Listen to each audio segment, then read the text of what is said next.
Bismillah. Assalamualaikum warahmatullahi wabarakatuh. Saya Aniza Ratunisa, mahasiswa UIN Raden Mas Said Surakarta, Fakultas Ilmu Tarbiyah. Saya akan menjelaskan tentang abortus, menstrual regulation, dan eugenetika menurut pandangan hukum Islam. Nah, di sini kita akan melihat contoh kasus, yaitu seorang remaja laki-laki dan perempuan melakukan abortus atau pengguguran karena melakukan hubungan terlarang. Dalam melakukan abortus ini dibantu oleh seorang bidana. Apakah tindakan yang dilakukan oleh remaja laki-laki dan perempuan dan seorang bidan ini boleh dalam Islam dan menurut hukum di Indonesia? Nah, kita akan masuk ke pengertian abortus itu sendiri. Nah, pengertian abortus. Abortus dalam bahasa Inggris disebut abortion, yang berasal dari bahasa Latin yang artinya gugur kandungan atau keguguran. Menurut Sardikin Ginasaputra, abortus ialah mengakhiri kehamilan atau hasil konsepsi sebelum janin dapat hidup di luar kandungan. Metode yang dipakai untuk abortus biasanya adalah yang pertama, kuretek atau diletek. Adalah prosedur pembedahan yang biasanya dilakukan setelah trimester pertama ketika keguguran. Yang kedua yaitu dengan alat khusus, mulut rahim dilebarkan, kemudian janin digiat dengan alat seperti sendok kecil. Yang ketiga yaitu histerotomi atau melalui operasi. Yang keempat yaitu aspirasi, yakni penyedotan isi rahim dengan pompa kecil. Macam-macam abortus atau pengguguran ada dua. Yang pertama, abortus spontan, ialah abortus yang tidak disengaja. Abortus ini biasanya terjadi karena penyakit atau kecelakaan dan lainnya. Yang kedua yaitu abortus disengaja. Abortus yang kedua ini ada dua macam.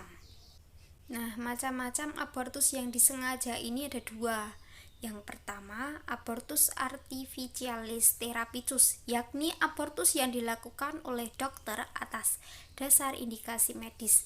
Misalnya, kehamilan itu diteruskan bisa membahayakan nyawa si calon ibu karena misalnya penyakit-penyakit yang berat seperti kista, gagal ginjal, atau kanker rahim gitu. Yang kedua yaitu abortus provocatus criminalis, ialah abortus yang dilakukan tanpa dasar indikasi medis. Misalnya, abortus yang dilakukan untuk meniadakan hasil hubungan seks di luar perkawinan atau untuk mengakhiri kehamilan yang tidak dikehendaki. Nah, ini seperti contoh kasus yang pertama tadi, seorang remaja laki-laki dan perempuan menggugurkan kandungannya. Nah, sekarang menstrual regulation. Menstrual regulation secara harfiah artinya pengaturan menstruasi atau datang bulan atau haid. Tetapi dalam praktek menstrual regulation ini dilaksanakan terhadap wanita yang merasa terlambat waktu menstruasi dan berdasarkan hasil pemeriksaan medis ternyata positif mengandung, maka ia meminta untuk dibereskannya janinnya tersebut. Nah, menstrual regulation ini pada hakikatnya adalah abortus provocatus criminalis dan pada hakikatnya adalah pembunuhan janin secara terselubung. Nah, di sini kita lihat hukum positif di Indonesia berdasarkan KUHP 299, 346, 347, 348 dan 349. Pasal-pasal tersebut merumuskan dengan tegas tanpa pengecualian bahwa barang siapa memenuhi unsur kejahatan tersebut diancam dengan hukuman sampai 15 tahun. Bahkan bagi dokter, bidan atau tukang obat yang melakukan atau membantu melakukan abortus, pidananya bisa ditambah sepertiga dan bisa dicabut haknya untuk melakukan praktek profesinya. Nah, ini seperti contoh kasus yang di atas tadi, bidan membantu seorang remaja laki-laki dan perempuan untuk melakukan pengguguran atau abortus. Nah, abortus dan menstrual regulation menurut pandangan Islam. Mahmud Shaltut, ex-rektor Universitas Al-Azhar Mesir, bahwa sejak bertemunya sel sperma dengan ovum maka pengguguran adalah suatu kejahatan dan haram hukumnya, sekalipun si janin itu belum diberi nyawa atau sudah ada kehidupan pada kandungannya yang sedangkan mengalami pertumbuhan untuk menjadi makhluk yang bernyawa. Apabila pengguguran itu dilakukan karena benar-benar terpaksa demi untuk melindungi atau menyelamatkan si ibu, maka Islam membolehkan, bahkan mengharuskan. Nah, menstrual regulation ini Islam melarangnya karena pada hakikatnya sama dengan abortus, yaitu menghancurkan si janin yang dimuliakan Allah karena ia berhak lahir sekalipun eksistensinya itu hasil hubungan yang tidak sah.